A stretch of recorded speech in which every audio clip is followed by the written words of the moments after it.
Good evening, Mayor and members of council. Would it surprise you if I didn't ask for anything? It better. Yes. I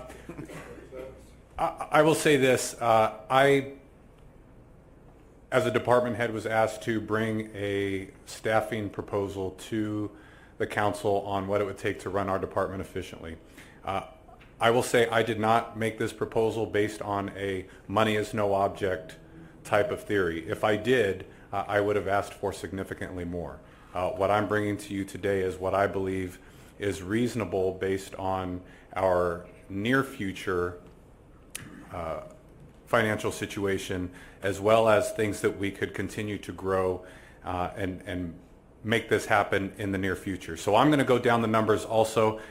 These numbers are not in order of importance. So let's just start with that. The first one that I brought to your attention was the addition of a full-time crime analyst. And so we have one crime analyst at our department right now. She works with FBI crime reporting, data validation, ongoing statistical documentation, all of the stats that you see reported, whether it be through me or through our website. Those are done through our crime analyst. What I would like to do is increase that crime analysis bureau from one person to two persons, and that is something that is pretty common among agencies our size. Actually, agencies our size have two or more. And what I would like to do with that additional person is have someone start working on real-time crime analysis and be able to work closely with our staff to try and get data that is collected in real time and get them back that data in real time to help our officers fight crime more effectively and more intelligently. Obviously, with less resources, we want to make sure that we're working as smart as possible. We've always had just one. We have never had more, but I'm looking to grow that as the needs of our city have grown. The second ask was for community service officers. We currently are authorized 8 community service officers. We're currently staffed with 6. And as you could see in my report, depending upon, I kind of broke it down into 2, 4, or 6 community service officers, and depending upon the number that we get would determine what their tasks would be. One of the most important tasks for our community service officers is to work in the jail. That way it frees up our officers. If an officer brings in someone and they need to be booked and transported to county jail, either an officer could be doing that, or if we have a CSO, a civilian person working as a jailer, that CSO could work in that capacity, thereby freeing up the officer to go back out onto the street.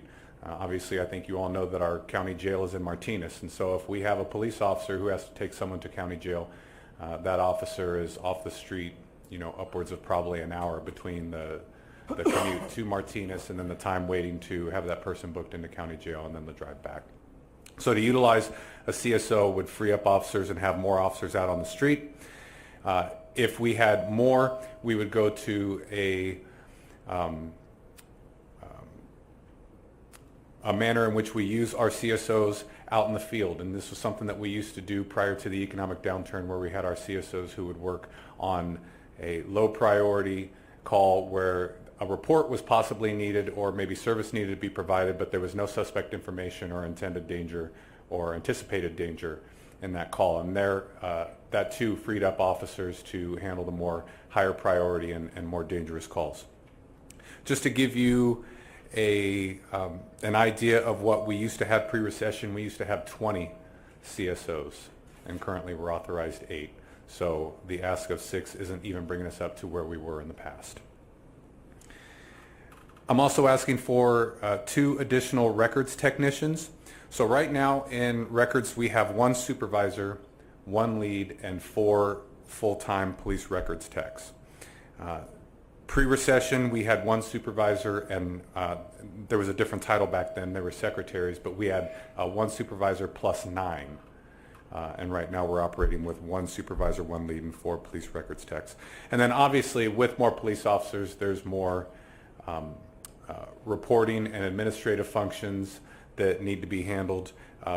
Just some of the duties that I jotted down before I came here were that they handle our report approval, Public Records Act requests, citations, warrants, subpoenas, in custody and direct filing, background checks, declarations, restraining orders, DOJ validations, secured records, record seals, repossessed, stolen, stored vehicles, booking reimbursement, lab results, insurance letters, online reports. That's just a partial list of what our staff does. And they are woefully understaffed right now. And this is the staff that we had when we were down to 82 police officers. And right now we're at 101 police officers. So we're looking to build that record staff up so that they can handle the duties required of them.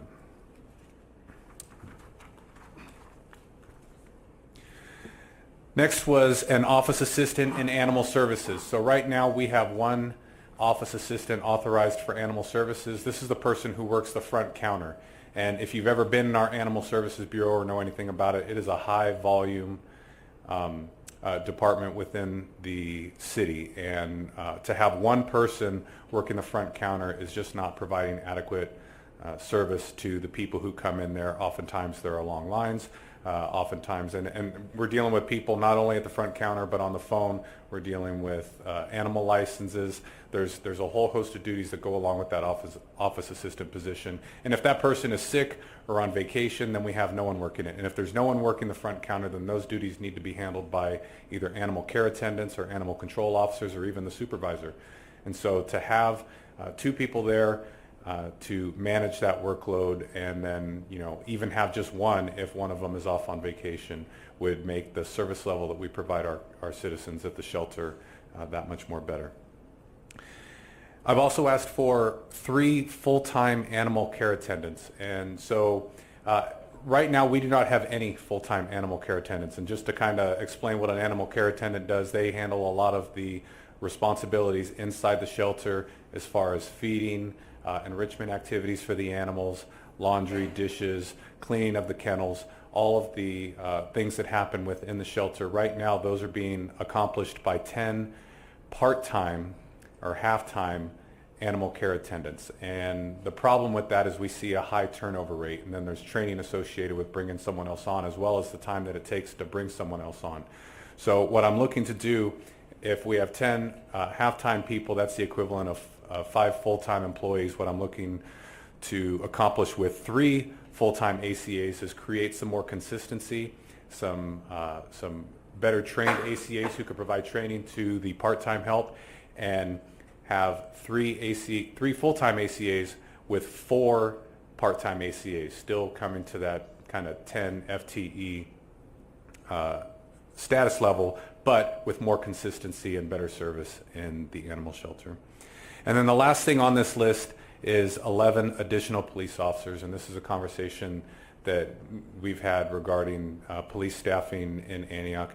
That 11 is from the 104 that were currently authorized, and I know that the council allowed us to overhire up to 6 additional officers, which puts us at 110. This ask is based on the 104 number that we are currently authorized, so I was looking to bring us up to 115 officers, which is approximately 1 officer per 1,000, which is still below the county average, well below the country average. But in our county, in Contra Costa County, the average staffing level per capita is 1.2 officers per 1,000. And if that were to be the case in Antioch, we would have 136 officers. Obviously, that would be kind of one of those asks that I would come to you if money was no object, and I would say, you know what, I want to bring us up to the same level as even the average for our county. There are some agencies that have even higher per capita staffing than that.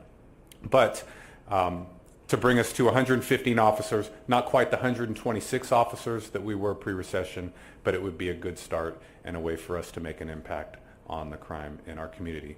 And one of the things that I didn't put on this list, it actually came to light after, I'm just going to throw it out there right now for your consideration, was the possibility of a full-time DVM, or Doctor of Veterinary Medicine, for our animal shelter.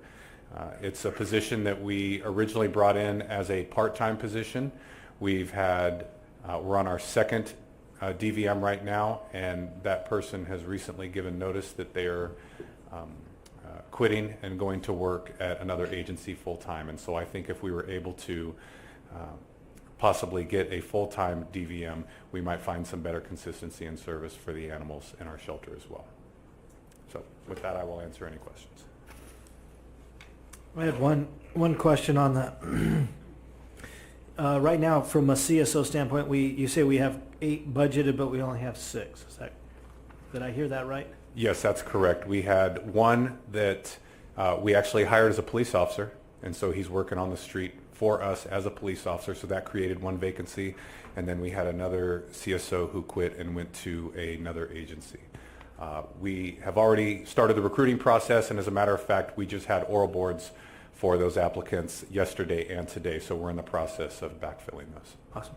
And the DVM, any idea on the cost delta from the part-time to the full-time? Did you have that? I do not have. Okay. I could tell you I asked Finance Director Merchant that question, and obviously it's kind of a guess at this point because we've never had a full-time DVM, but she had advised me that based on the current salary that we're paying for part-time help, if we were to make it a full-time position, we're talking approximately $257,975 full freight salary and benefits.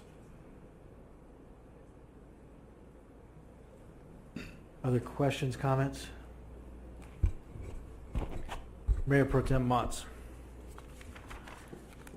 So thank you, Chief, for the report. CSOs, those, well, we used to have the schools, correct? No, those are SROs. SROs. So a CSO is a community service officer. That is a civilian position, not armed. And currently right now we use CSOs as jailers. We have them working the front counter. We have one as a training coordinator. We also have some as CSIs. Okay. All right, so SROs are for? And an SRO is an actual sworn police officer. So it's just a Right. police officer whose collateral assignment or special assignment is as a school resource officer is what In it previous is. session, we had 2 of those? Gosh, I think at one time we might have even had 3 or 4. I believe we had 3. I believe we had one in Antioch High School, one at Deer Valley High School, and then one that was responsible for all the middle schools. I appreciate you bringing forward the, because on our conversation, we had talked about the veterinary position at the animal shelter and how the part-time position was already kind of difficult, and then found out that he's actually leaving. So I appreciate you bringing that forward because I think it's important, not only for the animals, but consistency. And as we've talked before, we've had problems with the shelter and with the city and the community, and really not doing our due diligence and taking care of the shelter. So, and these other positions too, I think, will add a lot of value to the care of our animals and to our community. And knowing that we're the only shelter in the entire county, I think it's important that we, go at this with our best effort. And as I had mentioned to you, one of my long-term goals with that position originally when we brought it on was hopefully to eventually make it a full-time position so that we could possibly start having low-cost spay and neuter services available through our shelter, which would generate some revenue, but is something that more important than the revenue, or it's a service that is desperately needed out here in East County, which would help us with the population, which ultimately would help reduce the number of animals coming into our shelter. Thank you. So the only question I had was, I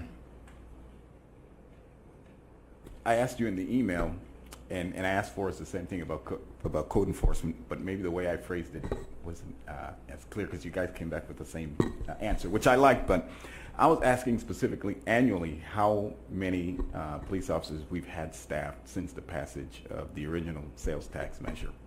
And you probably don't know that off the top of your head.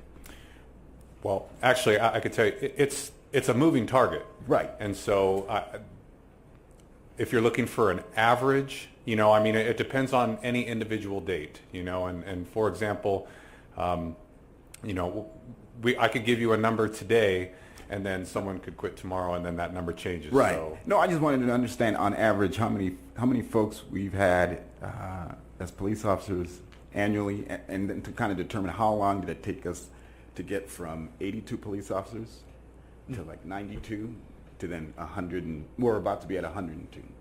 I wanted to kind of see that overall average. yeah, and that fluctuates on a couple of different levels.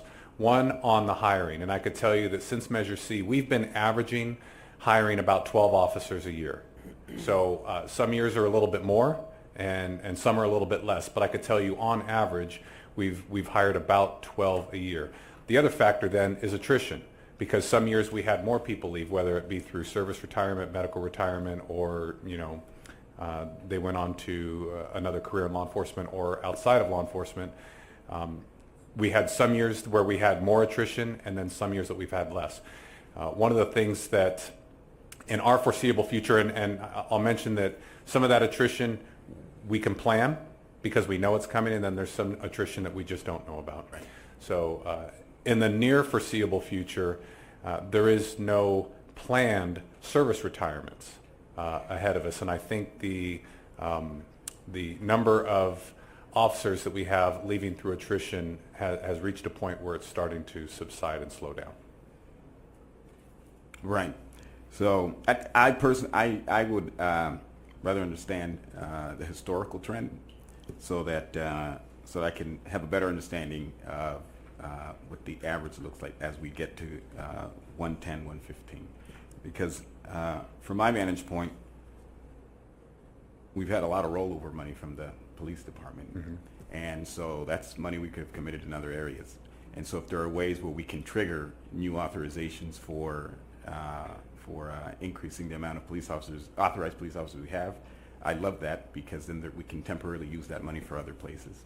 So right now we're not going to figure that out, but when we get together, perhaps next week, we can have a longer conversation about that.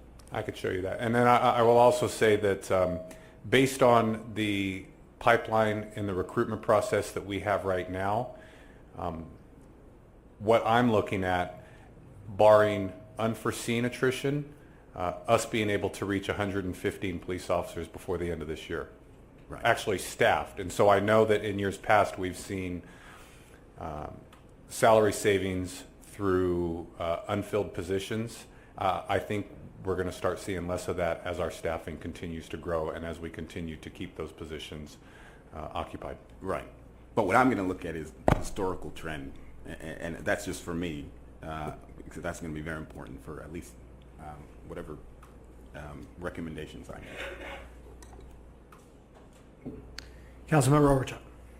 Can you just share with us what those additional officers, what you see, what your target areas are that you want to hit with these 115? I mean, we talked about the schools already, but do you have a mindset on what you want to do other than on the streets?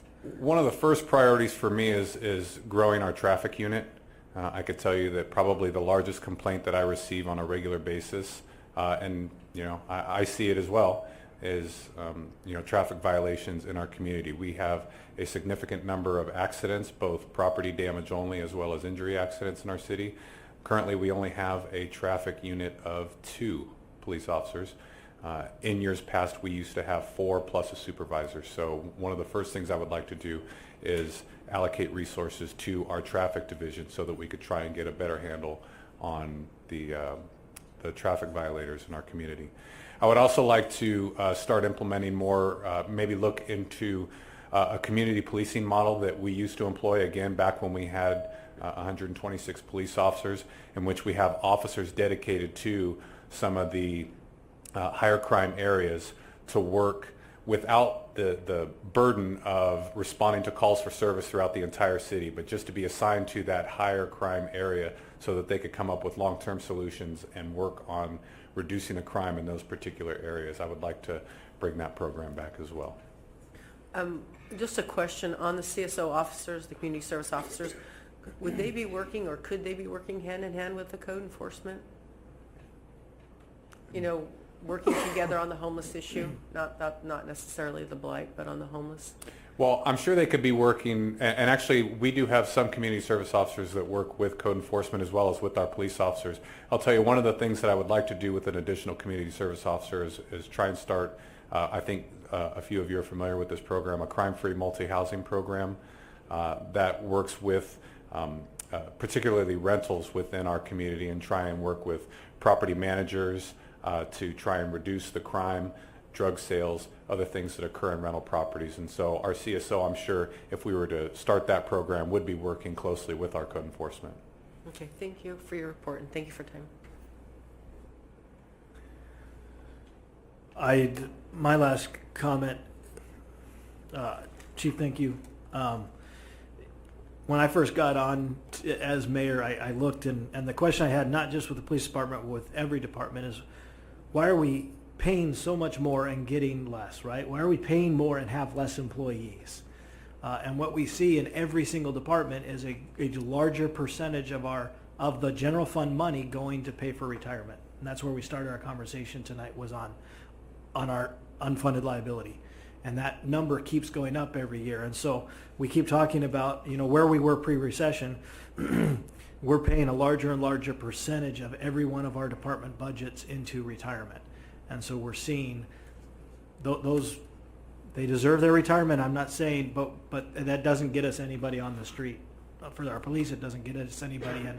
So we have to be aware of that as we're trying to get back up to targeting where we came from.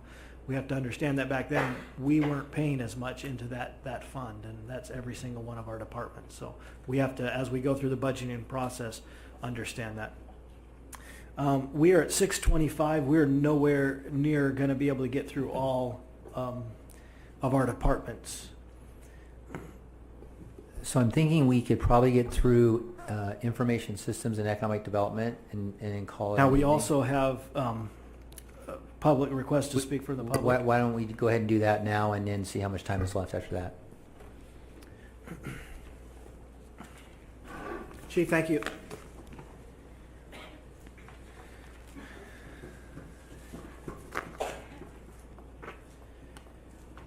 And from a time standpoint, we have 5 requests to speak. I'm going to limit these to 2 minutes so that we can have a break before our 7 o'clock. Jonathan Bean, followed by Harry Thurston.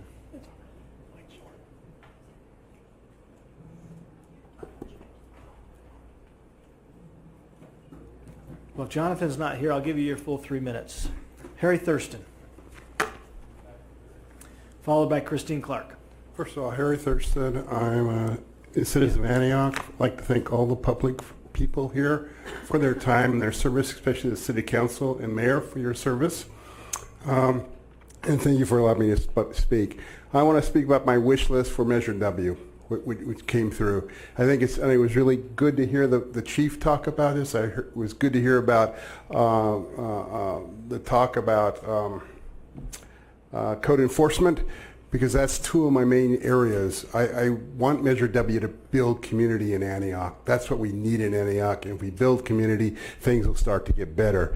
The third thing was I'd like to see that money spent on after-school activity for kids. We have a large population of young people in this town. They have nothing to do after high school or after school, and they tend to get on the wrong side of things when that happens. So I'd like to see that go towards not only just athletic stuff, but also towards further educational opportunity for them. Code enforcement, I cannot speak enough about that. I think just having 4 code enforcement employees right now, I think we need more than 10. I think actually the train has already left the station in 2008. We've got a lot of room, a lot to make up and get to where we want to be, and that's a lot of complaints I get is about code enforcement. The supervisor of code enforcement is the person now going out and actually cleaning up the homeless sites. That's ridiculous. We need to increase code enforcement to at least 10 or plus people. And what the chief was saying about the police, the police do a phenomenal job with the resources given to them. But again, we need to increase the police force, and traffic is a #1 issue of this city. I get that all the time. So I would like to see Measure W specifically allocated to those 3 areas. That's my wish list. I think it's really important that we build community in this city. If we build community, people will start taking care of the city on their own. Right now, that's not there. That's why I voted for Measure W, was my wish list to do that kind of service. Again, thank you for your time. Thank you for your effort. Thank you. Christine Clark, followed by Josh Young.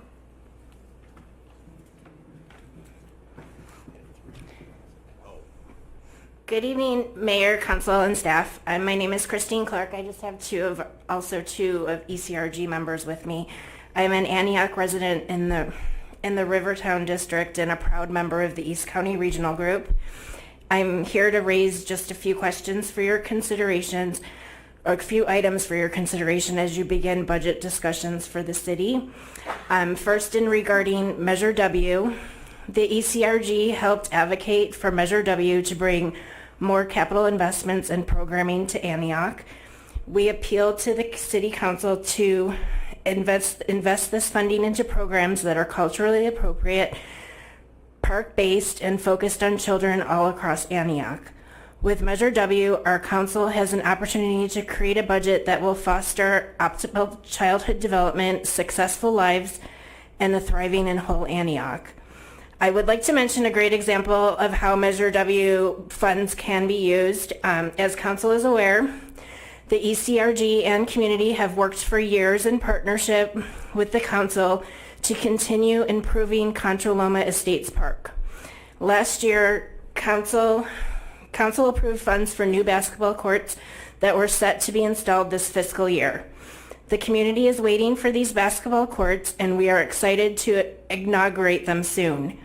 Measure W provides a great opportunity to layer much-needed programming, basketball and otherwise, at Contra Loma Estates to continue investing in under-resourced neighborhoods and health equity. This project is an example of how council can build on past investments and continue budgeting for all Antioch children and youth to have better quality of life in the neighborhood they live in.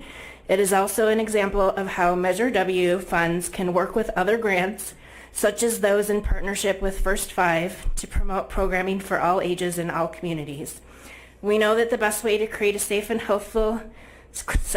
healthy, and successful city is to invest in preventative programming and capital improvements. This is the reason why Antioch voters approved Measure W. We encourage you to create a budget that honors this intention, and we at ECRG look forward to continuing partnering with you to provide quality programs, parks, and build environments for healthy and safe neighborhoods. Thank you very much for your time. Josh Young, followed by Ken Turnage. So good to. It's been a while since I've been down to the City Council. I do watch regularly, and Lamar is very good. Mr. Thorpe is really good about posting City Council meetings and having full information out there. So I appreciate that. So thank you for that. In regards to these talks and these discussions, and I understand they're just discussions, they're preliminary. Measure W and Measure C funds and all the taxes the cities has accumulated over these last few years, now is a great opportunity to focus on three main areas and to forget about a couple of areas. The three main areas I feel that their city should focus on, and this is just my point of view, is our policing. Continue to ramp up the police department. We need quality, and we have quality. We have some of the best police officers in the state of California. We don't have the issues that other cities are dealing with. That's because we have a great leadership, and it's been there doing the job every day. They're doing everything that's I could ever ask for. So I appreciate that. Code enforcement, that's an area we need to see things focused on. We need a plan to continue to bolster that. The third area that we need to focus on is it's not into our social programs that our city has right now. I know piggybacking off of a conversation I had with somebody the other day, the Parks and Recs Department, we have resources there, monies are going there, but services they're not being fulfilled. The kids are just not signing up for these things. So we need to focus on how we can communicate that to them. I've lived in Antioch almost my whole life. My family's been here for generations. It's really hard for me to look at my children and walk them down the street to school, and there's fist fighting, there's shootings right outside their school. And I'm thinking, okay, I've got these children I want to raise and bring up in this community, but how can I do that when the schools continue to deteriorate from a 3 to a 2 to a 1, and we still have crime? So the areas that we need to focus on is policing, code enforcement, and we need to take those Measure W funds and not single it into all these social programs. We need to focus on strengthening business and strengthening our police force here in the city. We need to get to, I feel we need 175 officers to 157 officers around that mark to really effectively make change in the city. We need to do it soon. We need to do it soon because commerce is, they're passing us up. They're going to other cities. They're going to Brentwood because our public safety is not there. I appreciate your time. And there's another topic that I wanted to ask, and I can't do it now, but next time I'll have to talk about the other one. So, Ken Turnage.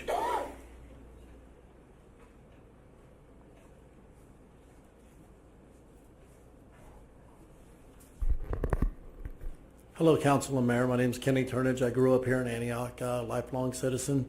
And I'm hoping that as you take all these things into play and you start preparing your budget, you look at it in a simple factor, please. We all have households that we live in and we manage our own finances. First thing we do, we make sure our home is secure. That's our police department. Make sure our police department is whole so our town is secure. Secondly, we go through, we make sure our house is clean and healthy. That is our code enforcement department. So please make sure they're fully staffed. Third, we make sure our car is running. Our car keeps us in business. That is the city staff. That are the employees here. Make sure that's handled next. Fourth, we make sure we have groceries in our fridge and our pantry. Those are the things we like to do and we enjoy. Those are the things such as the programs to help other people.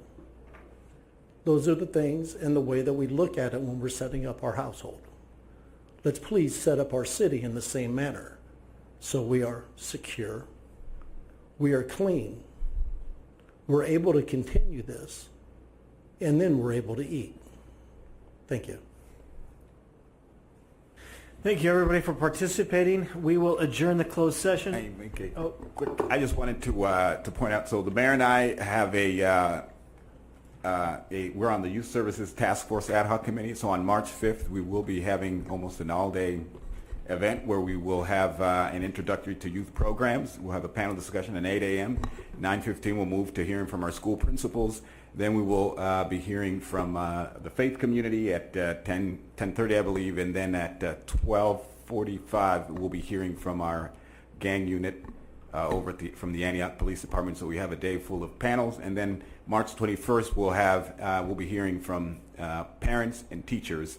And so we'll set the same format of panel discussions, but we're really taking public testimony to inform the budget process as we start to think through youth programming, because that's a commitment that we made to the community and we're going to keep. Question? Yes, we're Sorry. trying to close so we can. I'm sorry. When will we continue this then? When would that be? What we'll do is we will have another study session, which was already planned for the next city council meeting, which will be March the 12th, I believe. Is that correct? March 12th? So March 12th, so what we'll do is we'll begin that meeting like we did with the unfunded liabilities with the rest of the staffing and then go from there. Does that fit into the calendar as we're moving forward here? No, we're going to be doing study sessions through the month of April into May. I'm just, want to make a suggestion, maybe give it a little more time than we've been presently given it, just because in order to really go through this. Is Taking a lot more time. so an option to give it more time, because with closed sessions, which we seem to have, which take a half an hour to an hour, we're starting at 4 to 4:30, and we start this at 5. We may want to consider a Saturday study session to knock everything out at one time, or maybe doing an off Tuesday. So we can talk about that a little bit more. We've been trying to avoid the Saturday. We've been trying to. We've been trying to keep it on this schedule. So let's see how next Tuesday goes, and then if we find that we're falling behind further, we can talk about how we can catch up. Thank you. With that, this study session stands closed. We'll re-adjourn at 7 o'clock for City Council. Thank you.